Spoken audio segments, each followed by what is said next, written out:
bloco estabelecido está no dia 16 de agosto, no estádio do Morumbi, 7h30 da noite, quando o Corinthians vai defender uma vantagem diante do São Paulo com o Morumbi completamente lotado. Do primeiro jogo para este segundo, muita coisa aconteceu. O tricolor paulista se movimentou, contratou Rames Rodrigues e Lucas Moura, que até já estreou. E provavelmente os dois estarão reforçando o time do Dorival, que está passando por uma instabilidade, perdeu para o Galo no último jogo, está 5 jogos sem vencer, mas com o Morumbi lotado, jogo de semifinal e com uma vantagem mínima do Corinthians, um golzinho desmancha essa vantagem. Por outro lado, o Corinthians perdeu o seu principal jogador e o principal artilheiro da temporada.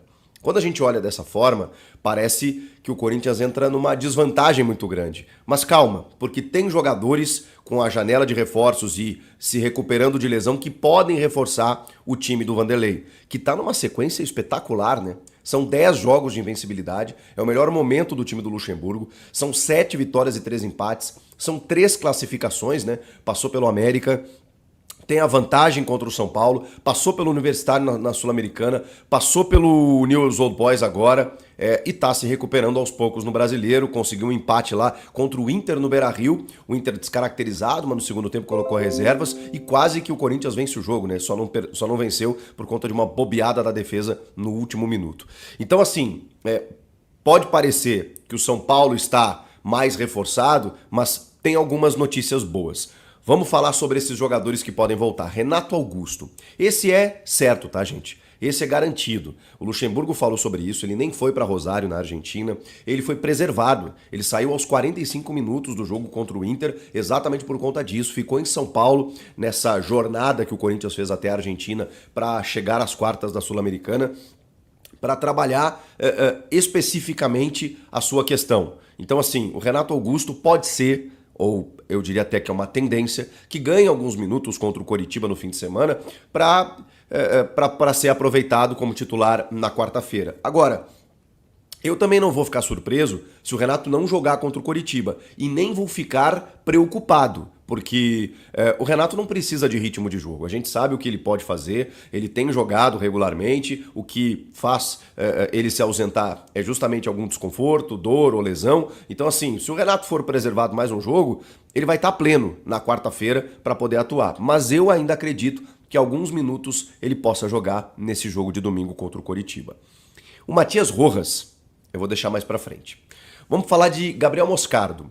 Esse teve uma fatalidade, né, uma crise de apendicite, teve que fazer uma cirurgia, e aí, né, você muda a alimentação, não pode fazer atividade física, ficou um tempo parado, mas já está treinando com bola e já está pronto para voltar. Como o jogo é quarta-feira, é provável que ele ganhe minutos contra o Coritiba para ser utilizado na quarta. A minha dúvida aqui, ela é técnica, tá? Porque o Moscardo foi o cara que melhor assumiu a função de primeiro volante. 17 anos, cara, eu não canso de falar isso porque é um absurdo. Ele joga demais e é uma descoberta do Luxemburgo. O Gabriel Moscardo, ele é titularíssimo do Corinthians. E quando ele deixou o time, era essa a função. Só que o Maicon tá jogando bem. Não sei vocês. Eu penso que o Maicon assumiu bem a função, numa fogueira, né? Porque o Lucha tentou um monte de gente ali, só o Moscardo deu certo, o Moscardo machucou, teve que se ausentar pela apendicite, e o Maicon deu conta. Como primeiro volante, boa saída de bola, circulação de jogo, acho que ele conseguiu se encontrar de novo, o Maicon. Então assim, não tem pressa, na minha avaliação, de você ter que botar o Moscardo se ele não tiver 100% de condições. 100%, ele é titular, beleza, combinamos isso. Agora, eu acho que dá pra botar, deixar ele no banco, enfim, utilizá-lo no jogo, mas eu não teria tanta pressa se ele não tiver... Se ele tiver 95%, calma que o Maicon tá dando conta do recado. O Fausto Vera já não. Então, daqui a pouco dá pra jogar os dois juntos, enfim. Bom, aí é com o Luxemburgo. Vamos falar de Lucas Veríssimo. Jogador contratado, recém-contratado, que tem uma dificuldade por conta do tempo de inatividade, né? Ele não joga desde o dia 7 de março, né? Foi a última partida dele. Então, assim, depois da lesão grave que ele teve, ele voltou em outubro do ano passado, ele tem 8, 9 jogos apenas, nem todos como titular. Então, o grande problema é isso. O Lucas Veríssimo é titularíssimo também dessa defesa do Corinthians, que também tem boas opções, vejam só. Hoje o Gil, por mais contestado que seja, fez um jogaço na Argentina. E aí tem o Caetano, que tá jogando super bem, tem o Murilo, que nem foi utilizado lá, que esse é o craque da defesa do Corinthians, que vai ser negociado em algum momento, né? Tomara que não nessa janela. Tem o Bruno Mendes, que pode atuar por ali, então não existe uma pressa. É claro que o Lucas Veríssimo foi contratado para jogar. E é possível que ele ganhe alguns minutos no domingo para a gente ter uma ideia. Porque o que falta ao Lucas é justamente o ritmo de jogo, a sequência, que ele não está conseguindo ter.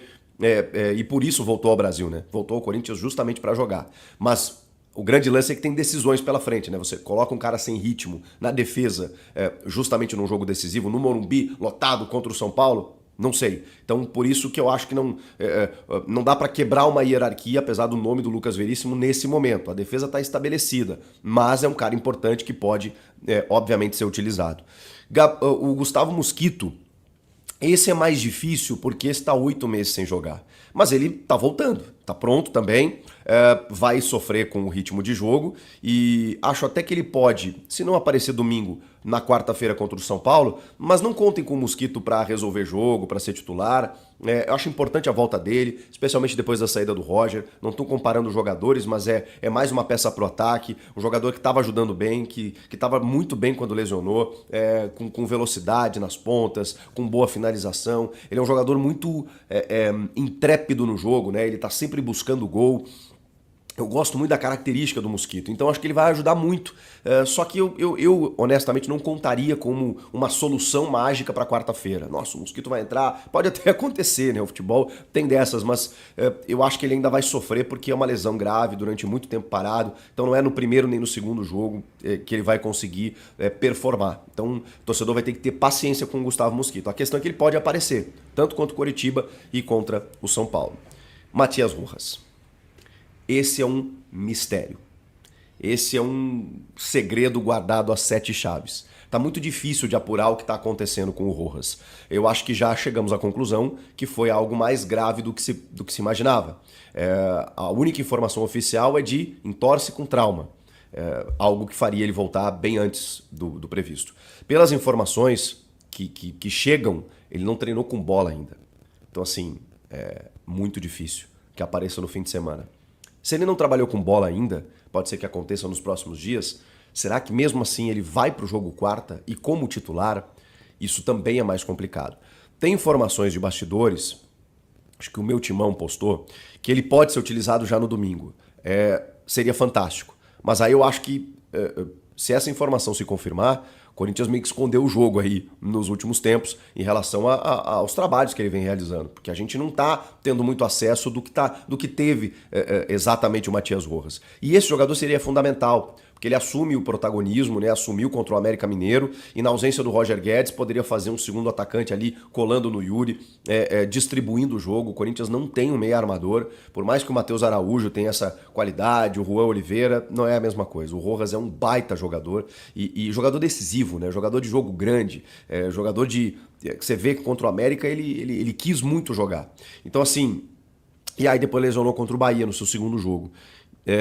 Tomara que o Corinthians possa contar com o Rojas tanto nesse domingo, ou pelo menos alguns minutos nesse domingo, para tê-lo na quarta-feira. Acho muito difícil como titular, independentemente de qualquer coisa, na quarta, mas estou torcendo para que pelo menos ele seja relacionado. Pelas informações, se ele não trabalhou com bola ainda, muito difícil, tá? Muito difícil disso acontecer. Mas vamos esperar, porque realmente é um mistério. E o Luxemburgo, eu não estou dizendo que isso vai acontecer, mas eu conheço o Luxemburgo há muito tempo e ele adora esse tipo de coisa. Porque essa mesma dúvida que nós estamos tendo, o Dorival também está tendo. O jogo, tudo que cerca a partida, também está tendo. Eu lembro uma vez no Grêmio, em 2012, que o Luxemburgo rasgou o estatuto do torcedor e não divulgou a escalação com 45 minutos antes, na época, né? Hoje é 1 hora, 45 minutos antes para a imprensa e tudo mais. Ele simplesmente não revelou a escalação num clássico Grenal no estádio Beira-Rio. Eu estava lá na cabine de imprensa e daqui a pouco, quando os times entram no gramado, o Grêmio entrou com 12 jogadores. E aí todo mundo, caramba. E aí antes do apito inicial, um jogador saiu. 12 assinaram a súmula. Naquela época, sei lá, né? Hoje acho que isso não seria permitido. Para confundir o adversário, o Luxemburgo adora essas coisas. Então eu não me surpreenderia se o Rojas de repente surgisse como titular super bem, super forte no jogo de quarta contra o São Paulo. A gente vai ter que esperar para ver, porque de todos os outros jogadores, essa é a grande incógnita. E eu acho que exatamente pelo nome dele, pelo confronto decisivo que é que a gente está tendo toda essa dúvida.